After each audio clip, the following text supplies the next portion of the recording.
européenne sur le Moyen-Âge, en remerciant les organisateurs et organisatrices de cette invitation de dire un mot de l'avortement au Moyen-Âge.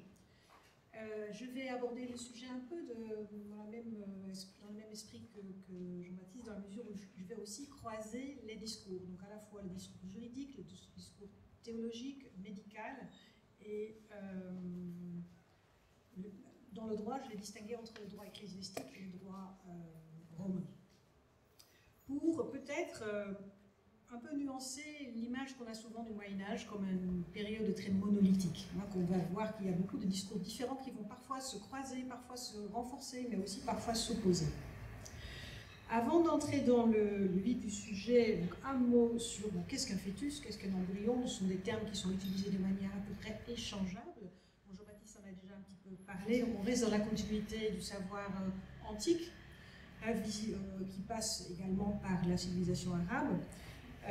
Qu'est-ce que fœtus? Un fœtus n'est pas de la rencontre fatidique d'un spermatozoïde et d'un ovule, hein, mais d'un mélange de liquides. Donc un mélange de liquides, donc il y a beaucoup de débats sur quels sont ces liquides. Donc c'est certainement du sperme, mais ce que la femme contribue, c'est beaucoup plus controversé. Je ne vais pas rentrer là-dedans. Mais c'est un mélange de liquides qui va se solidifier graduellement et prendre forme selon des calendriers qui sont très très complexes et qui effectivement souvent distinguent entre les filles et les garçons. Les filles qui sont censées se former plus lentement que les garçons, et avec des chiffres, tout un débat autour de ces chiffres, mais en gros, la formation se situe au minimum autour de 30 jours après la conception, et au maximum autour de 90 jours. Donc il y a une sorte de plage entre 30 et 90 jours, selon les différents auteurs, et selon aussi la durée de la grossesse, parce qu'on considère que le terme, c'est un concept un peu différent qu'aujourd'hui. Donc le fœtus peut naître à 7 mois, être viable, au 8e mois, il n'est pas viable, et puis il peut naître aussi au 9e ou 10e mois.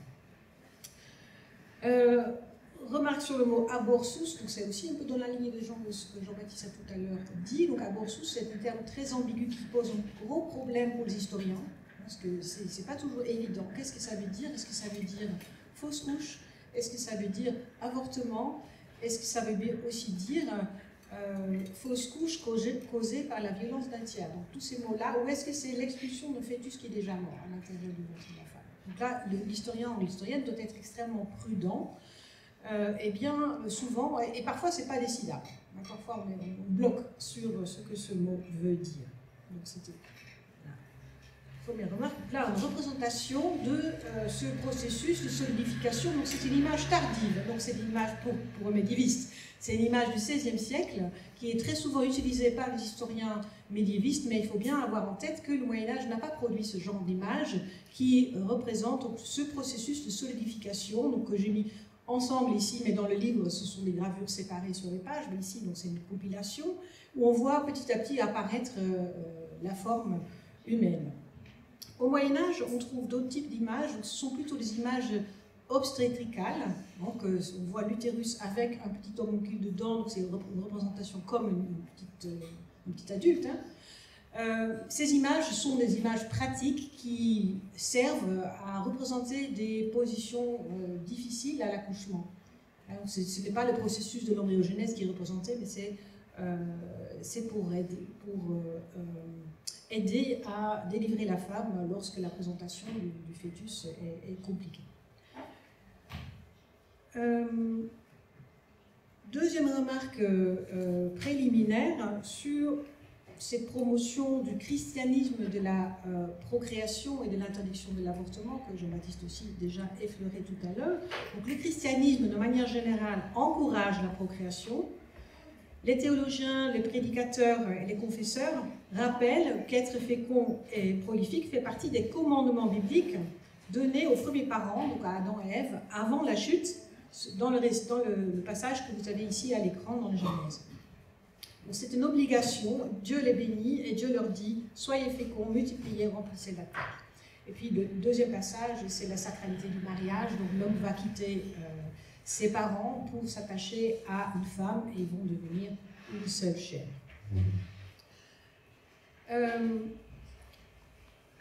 Le mariage est donc un commandement de Dieu, et la sexualité et la procréation sont des choses naturelles. Donc là, ça n'allait pas du tout de soi à l'origine du christianisme, parce qu'il y avait des tendances manichéennes qui rejetaient l'état corporel, et c'est Augustin, donc père de l'Église, savant, grand savant, 4e, début 5e siècle, qui défend la sexualité, dans la mesure où il considère que Adam et Ève, s'ils n'avaient pas péché, se seraient quand même procréés au paradis. Donc le mariage et la procréation existent déjà avant la chute, ne sont pas une conséquence du péché. Même si au paradis, ces procréations ont été sans péché, donc sous une forme modifiée.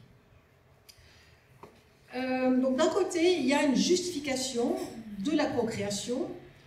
De l'autre, il y a aussi une valorisation très claire de la chasteté et du célibat.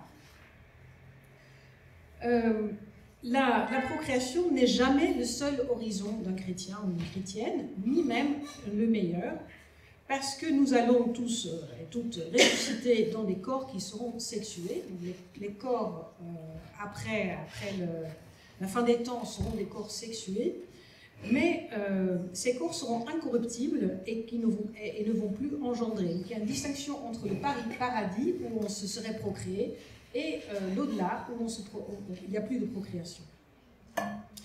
Même ici-bas, être fécond et prolifique, donc la commande biblique, n'est pas une obligation universelle. La virginité et l'abstinence sont des vertus chrétiennes centrales, et pour le mérite personnel, elles sont plus profitables que la fécondité.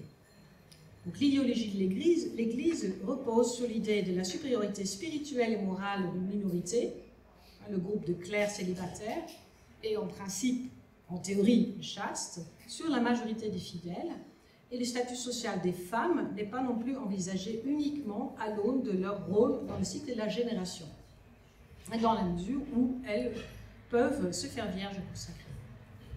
Mais malgré cette valorisation du célibat et de la virginité, il n'en reste pas moins que l'Église défend le mariage dès la plus haute époque, tout au long du mariage, suivant les paroles de Paul, que vous avez ici à l'écran, dans la lettre aux Corinthiens. Ceux qui ne sont pas mariés et aux veuves, je dis qu'il est bon de rester comme moi, donc comme Paul, mais de l'autre côté, si vous n'êtes pas aussi parfait, il faut se marier, car il vaut mieux se marier que de brûler. Donc le mariage sert à canaliser la sexualité et à remplir ce commandement divin de la procréation.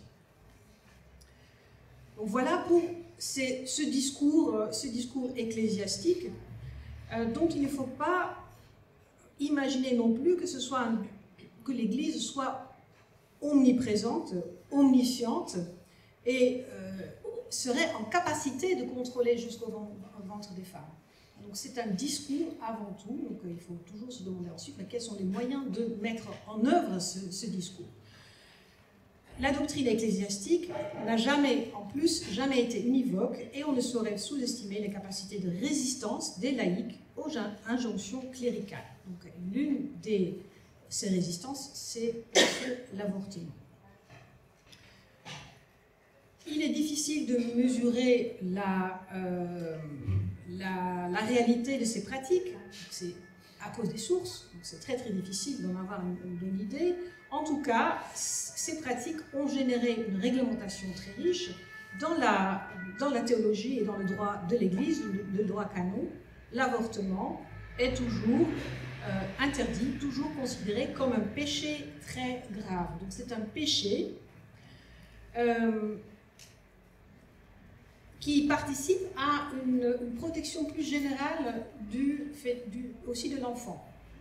Donc ça s'inscrit dans toute une série d'interdictions, par exemple aussi l'interdiction de coucher avec l'enfant, d'avoir l'enfant dans son lit, donc, par peur de l'écraser. Donc c'est partie d'un souci plus général pour la vie du fœtus et de l'enfant.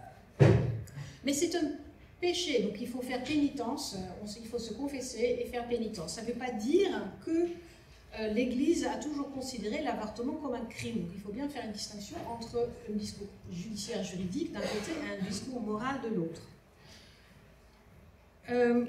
Donc l'avortement n'a pas toujours été considéré comme un crime, ni toujours été assimilé à un meurtre. ça a été montré par, entre autres, par un historien américain d'origine allemande, Wolfgang Müller, qui montre que la criminalisation de l'avortement a une histoire et que cette criminalisation se développe à partir du XIIe siècle. C'est seulement à partir du XIIe siècle, donc c'est toujours été interdit, mais pas considéré forcément comme un crime. C'est seulement à ce moment-là que les théologiens et les juristes commencent à définir l'avortement comme une catégorie juridique à proprement parler, distincte par exemple de l'empoisonnement, donc une catégorie juridique propre, et comme un crime, et non plus seulement comme un péché ou comme un préjudice à réparer.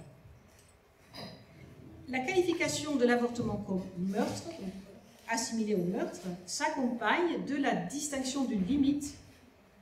On peut parler de crime et d'homicide seulement si le fœtus est formé. On retrouve cette distinction que Jean-Baptiste aussi déjà soulignait, une distinction entre le fœtus formé et le fœtus informe, ou l'embryon informe. L'avortement d'un fœtus informe ne mérite qu'une rétribution sous forme de pénitence, alors que l'avortement d'un fœtus formé est également punissable devant les tribunaux. Donc, cette distinction entre forme et informe s'appuie d'abord, pas uniquement, mais d'abord sur une autorité biblique dans l'Ancien Testament, dans le livre de l'Exode, qui concerne pourtant pas l'avortement, mais la compensation accordée en cas de fausse couche accidentelle causée par la violence d'un tiers. Donc c'est le scénario où deux hommes se battent, il y a une femme qui s'interpose et qui est frappée et elle fait une fausse couche. Donc, dans le texte en hébreu, qui est ensuite repris aussi dans la Vulgate, donc ça c'est la traduction en latin de la Bible, dans le texte hébreu, il faut donner vie pour vie dans le cas du décès de la femme enceinte. Si elle survit, une amende suffit pour compenser la perte du fœtus. C'est le mari qu'il faut compenser pour la perte de son héritier potentiel. Cependant, dans la Septante c'est la version grecque de l'Ancien Testament, réalisée au IIIe siècle avant notre ère, il y a une interpolation, il y a un ajout qui fait une distinction entre le fœtus formé et informe. Donc, si la femme fait une fausse couche et l'enfant sort sans être formé, une amende suffit, mais si l'enfant est déjà, ou le fœtus est déjà formé, alors là, c'est assimilé à un homicide. Et donc, c'est cette version-là du passage biblique qui va avoir une énorme influence sur le discours théologique et juridique en Occident, dans l'Occident latin.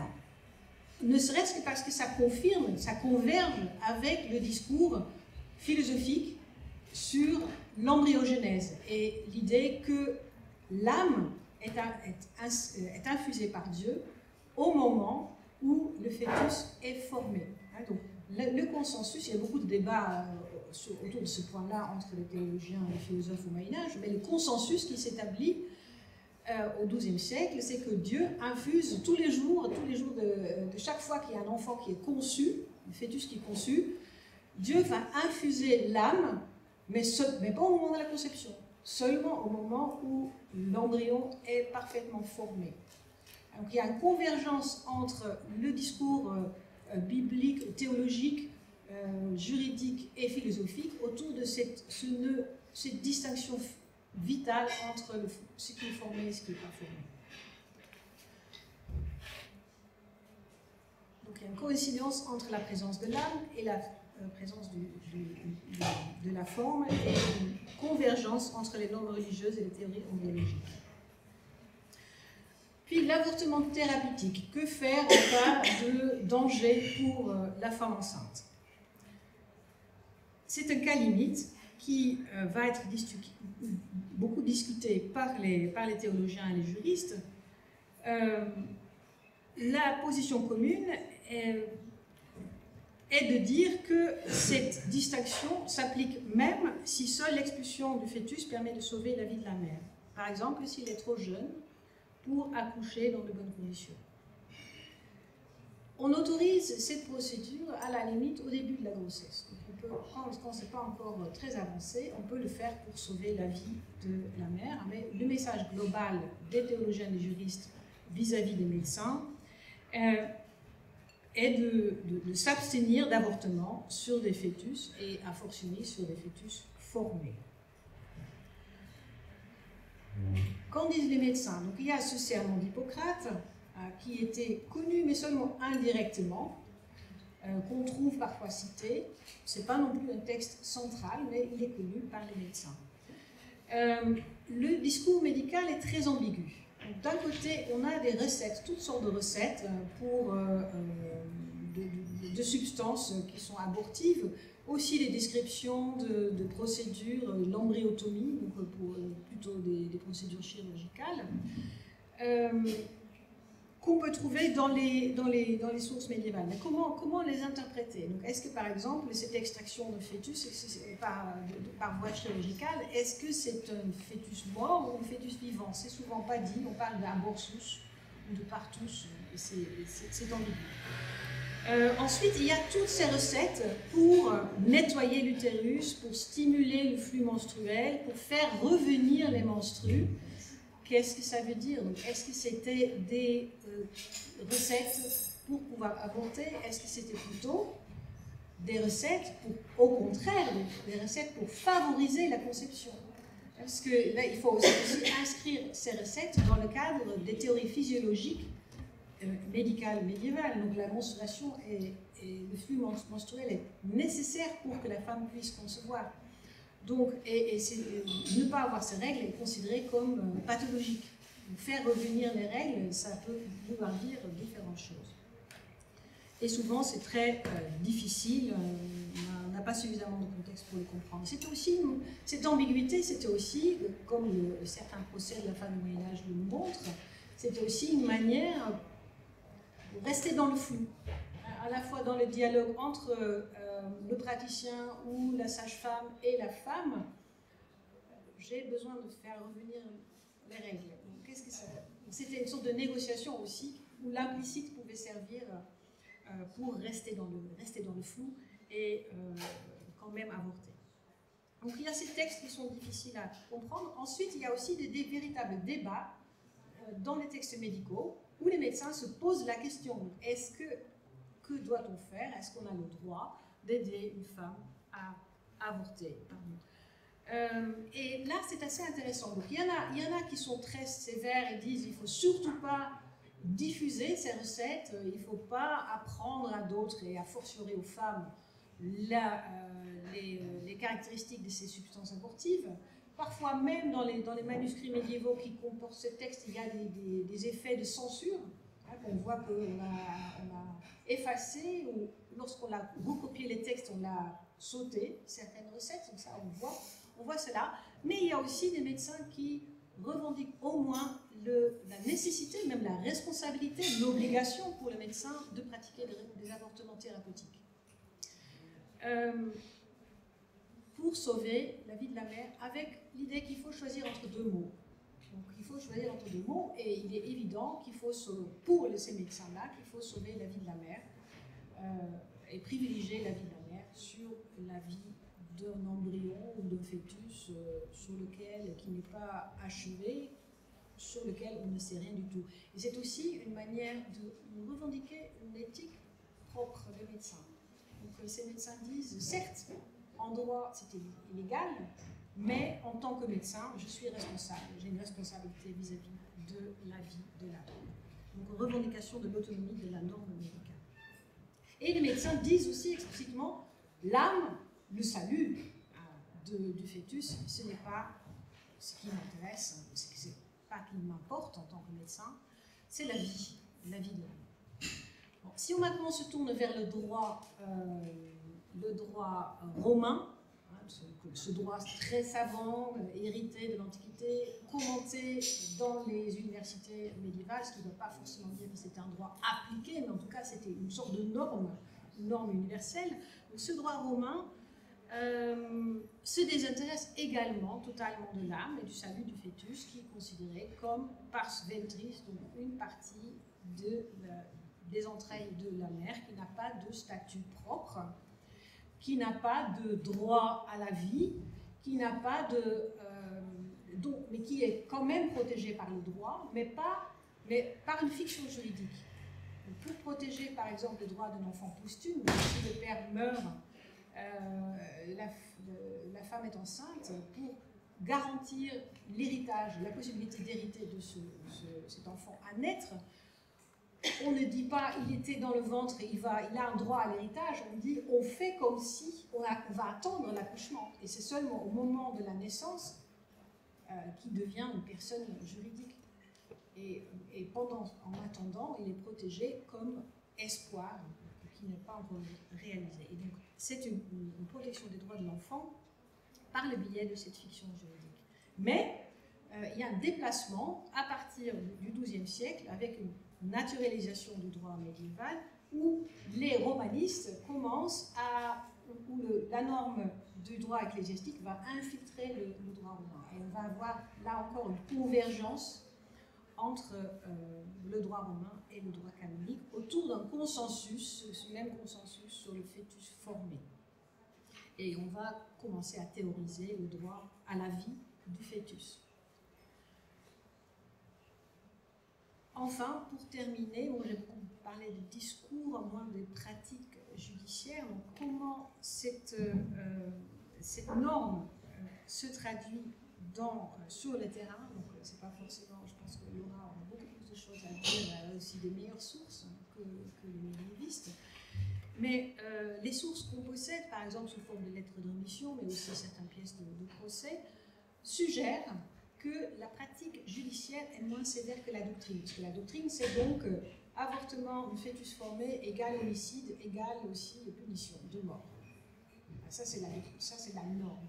En réalité, il y a peu de procès pour avortement, peu de poursuites, jusqu'à la fin du Moyen-Âge, et ce ne sont pas les autorités ecclésiastiques qui poursuivent, c'est plutôt dans le cadre urbain.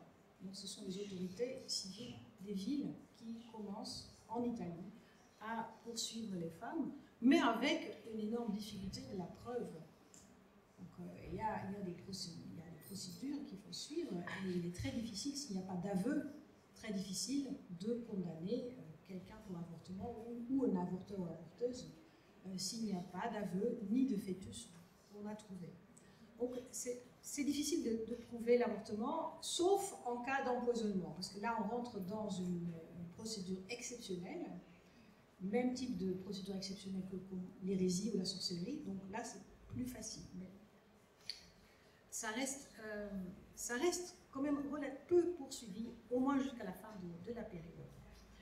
Le risque pour la femme va dépendre de son inscription dans la famille, et sa vulnérabilité est directement corrélée à son statut social. Donc si c'est une femme bien insérée, il s'agit de l'honneur familial. Donc il y aura aussi une résistance des familles contre ce discours officiel, moral et juridique, parce qu'il en va de l'honneur de la famille.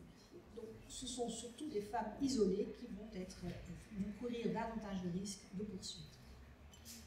Il en reste, et je termine par là, que la majorité, quand on regarde les procès pour abortus